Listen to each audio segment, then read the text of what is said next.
Hello, this is Kari Fell. Welcome to my studio. Hi everyone! Today I am starting a new project. Our Weavers Guild has decided that we are going to work on a project.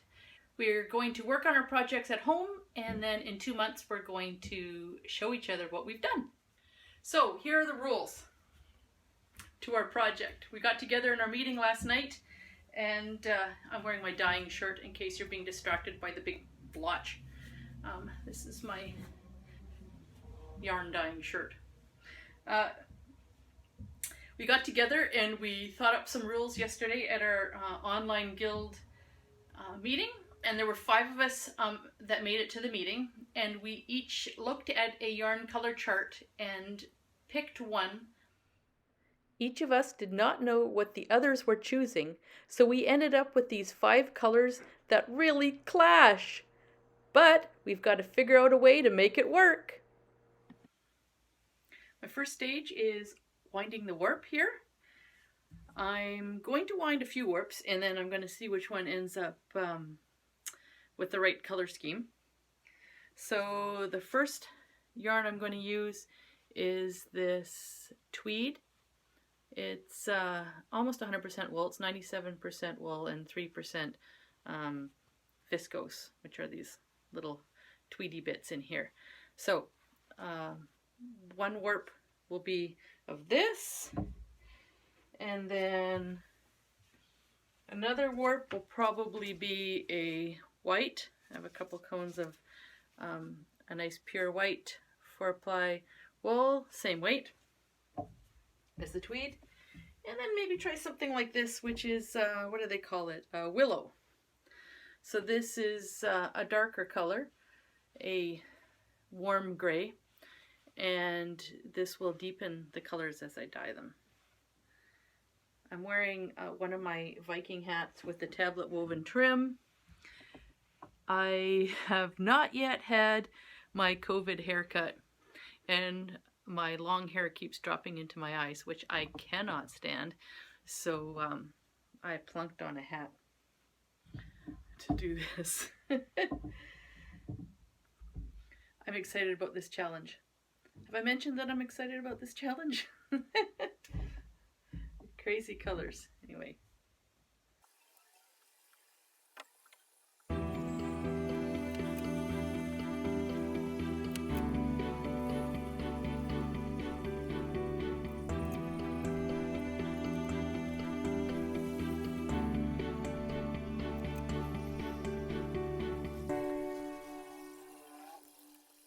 So here's my plan. I'm going to put the last 4 colors in the warp as a dyed warp. They are going to have some of the old blue as stripes in it as well. And the weft is going to be the old blue, because I think the blue will look good when it's crossing over any of the other colors, and I don't think the reverse is the case necessarily. So first I'm going to dye the old blue, and I'm going to kettle dye it. I have some very thin warps wound and a skein of knit picks fingering weight that will be the weft. Hopefully enough for all 3, but it only needs to be for one. Here, better angle on the colors. There we go. And so I think that the twilight color will look good as the old blue. It's a blue with a sort of leaning more towards green than towards red, I think. So I think twilight might do the trick on that one. So I've mixed up a pot here of twilight yarn, and I'm gonna put the yarn in. Mixed up a pot of twilight dye. I want it to be all the one color, but still have a little bit of variation in it for interest's sake. So this is the skein of weft, knit picks, fingering, can't remember what kind. and three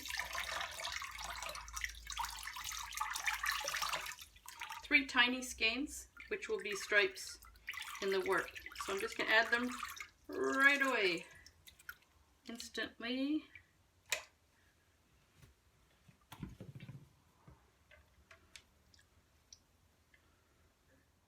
I see here, this is this is a nice old blue.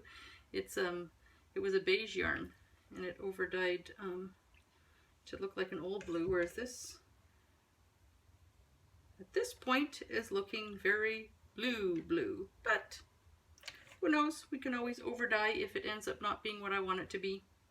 So I think I'm going to add just a little bit more water so that the yarn is moving freely in the pot, and then we're going to heat it up and let it do its thing. So the yarn's heating up in the pot and the water has almost already cleared. So what I've found is that I really like the yarn that was darker to begin with. It is definitely turning out to be what I would consider old blue. The skein of Knit Picks fingering is a little on the pale side and a little too much of a bright blue. So what I'm going to do is, and because I didn't stir it, we have some light areas and some dark areas. Look at that. I was off mixing colors and I didn't pay attention to what was happening here. So nice white streak there. It's not a big problem. So what I'm going to do is, after this is heated up and I'm sure that the color is set, I will take some of this darker stuff out and consider it done, and I'll over dye this one here. The one that doesn't have enough color. So I'll add a little bit more of the twilight, and I might add something else to it to tone it down a bit. This had some beige in it, so there might be a touch of maybe brown or something to the twilight, just to get the color that I want. In the meantime, I'll turn this around the other direction. In the meantime, I am mixing up the colors. For the fuchsia, I have the I have rhodamine red, which is very fuchsia. I think that counts as fuchsia. For the pale, so the pale green, I have a very dilute solution of blue spruce. For the magenta, I have raspberry. This is the color at the bottom here. It's not quite as glaring as that rhodamine red. So the fuchsia is a raspberry with just a hint of blue added to it to move it a little closer to the purple rather than the fuchsia. And now the last color is the vernil. I looked it up. It just means Nile, as in the river. So it's Nile green is what that is. It's looking kind of lime-like. So I'm just going to take the lime that's already mixed up. I'm going to put a dab of it on the paper here and see which direction it needs to go color-wise.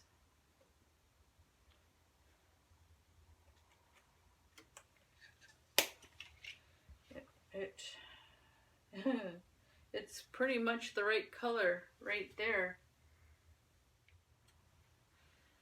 Here's an idea for color cohesiveness. Haha, I'm going to take the key lime and I'm going to pour it into the twilight bottle, and I'm going to see how that affects the color.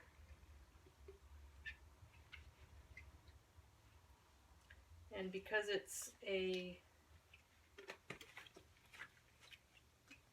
a light color. I'm going to add some water. And I'm thinking the twilight is going to tone it down a touch and make it not so much lime. Maybe more of a Nile green, whatever that is. Ah, there we go. Yes. So I think we have our 4 colors here. 2 greens. This green here. We've got the magenta that the fuchsia that went nuts. A magenta and a Nile green here.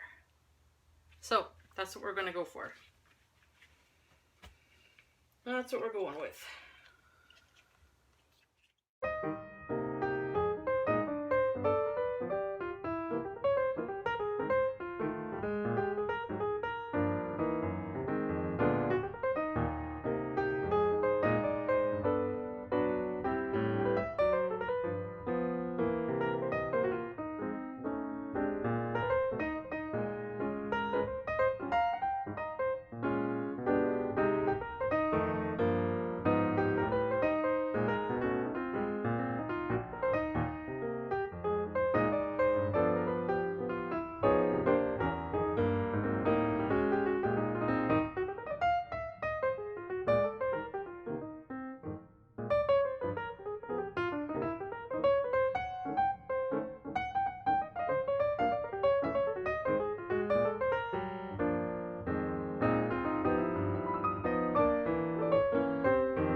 So here's the final view of everything. It's still fairly warm, so I'm just letting it cool down in the pan.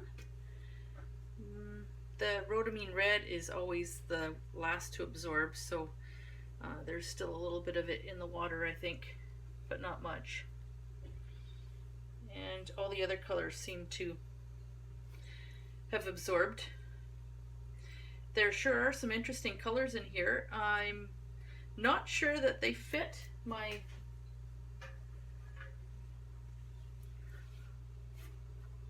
that color isn't anything, but we've got the fuchsia, we've got the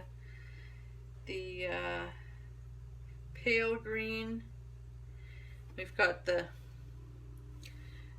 magenta here across this band. That's the fuchsia, of course, up here. Some more of the pale green up here. And then this is the Nile green, which is more of that lime green. And it, I don't know, it kind of seemed to absorb the colors from both ends. So it seemed to have split between the yellow and the green, and then the yellow moved on into the magenta and fuchsia and gave us some orangey type colors.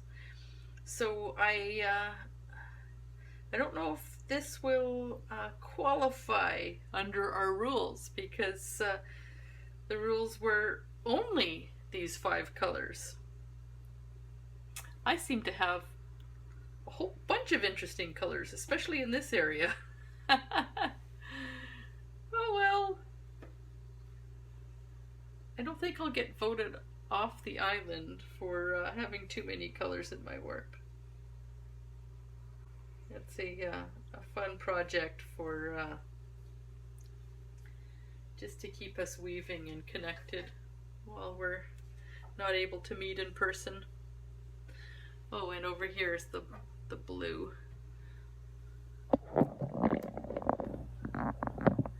And this is the old blue is what it's supposed to be.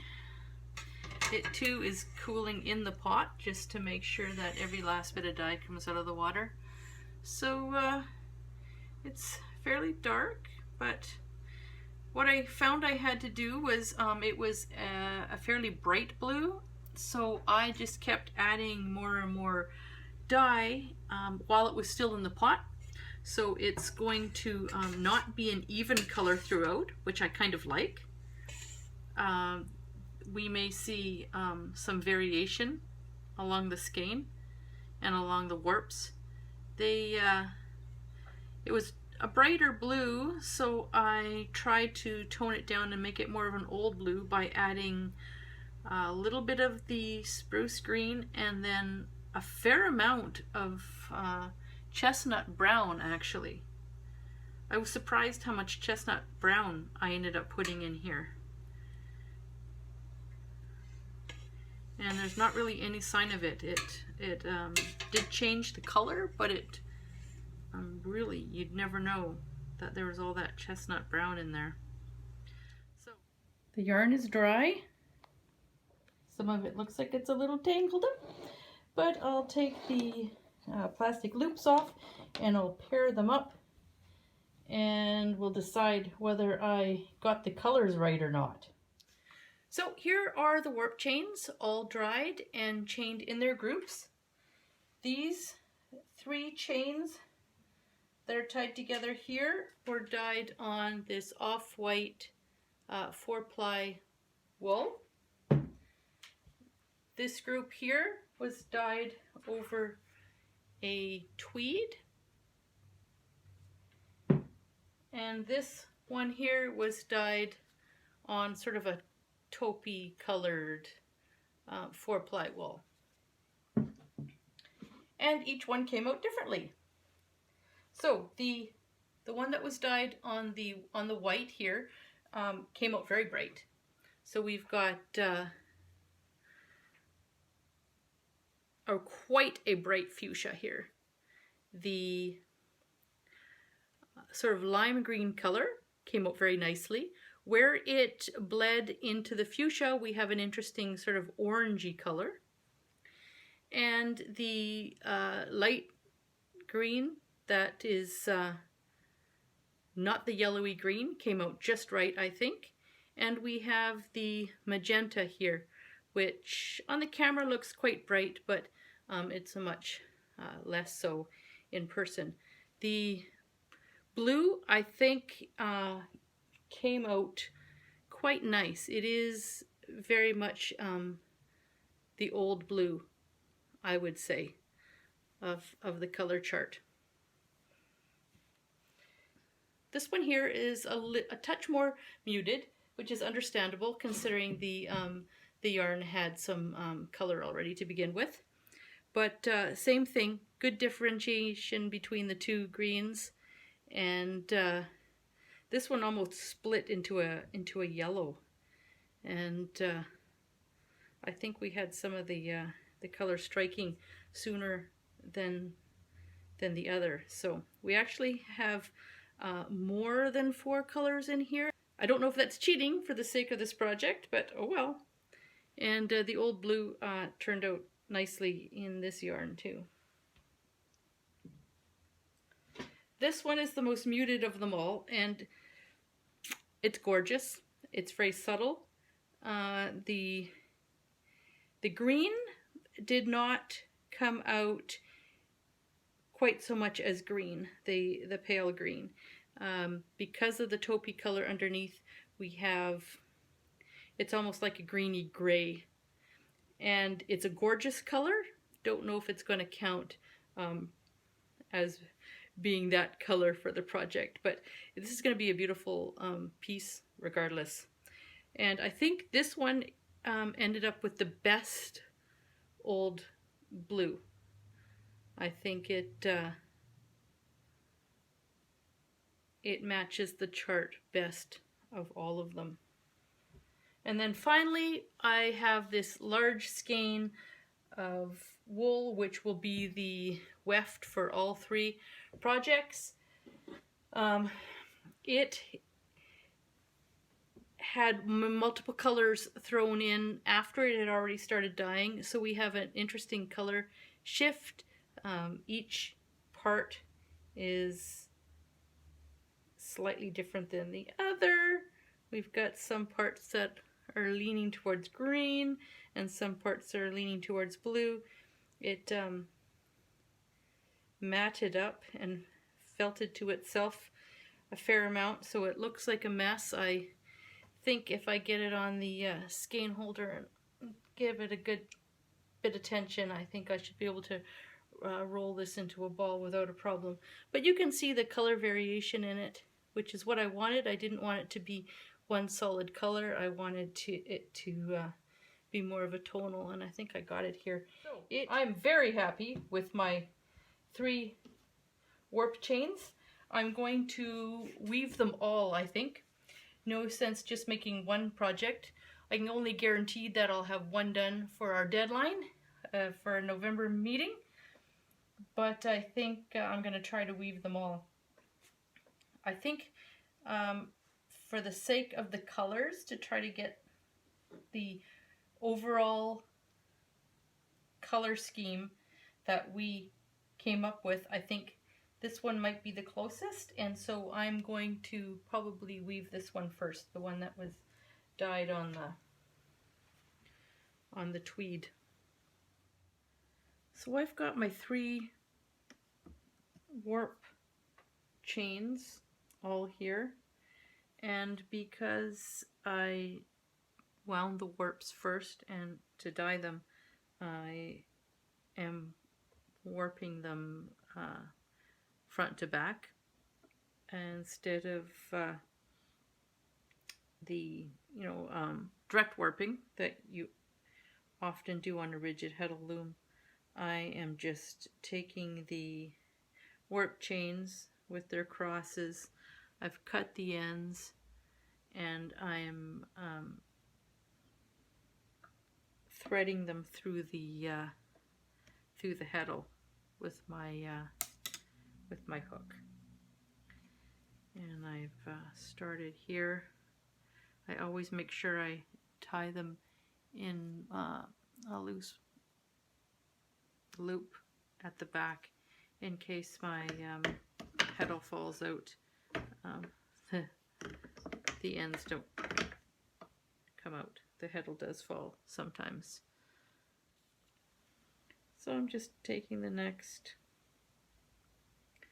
pair of threads in my cross and pulling them through the space and the hole.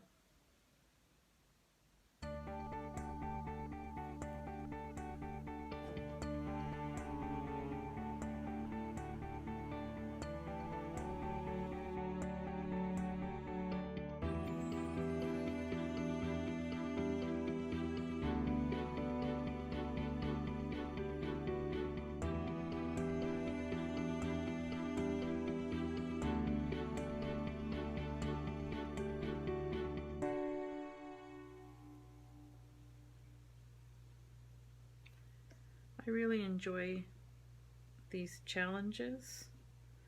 These are colors I never would have attempted to put together in a project, in a warp.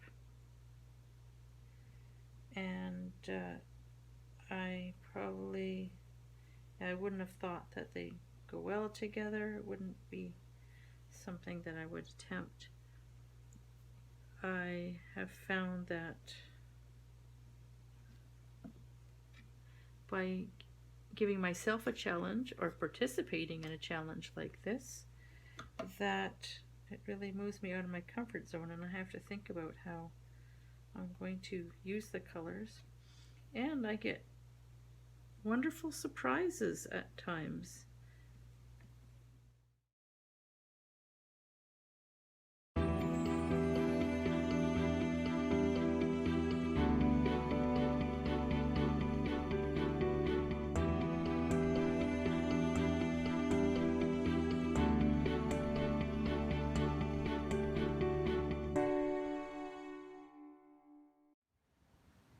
I've lifted it up and put it on the table. Take a look at how the colors are interacting. The blue is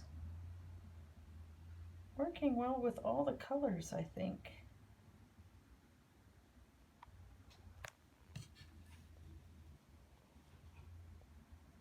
Yeah, that's kind of beautiful. So it's going to have an overall blue feel because of the blue weft. But I think we're going to see those interesting hints of sort of lime and magenta, and yeah, I think this is going to be gorgeous.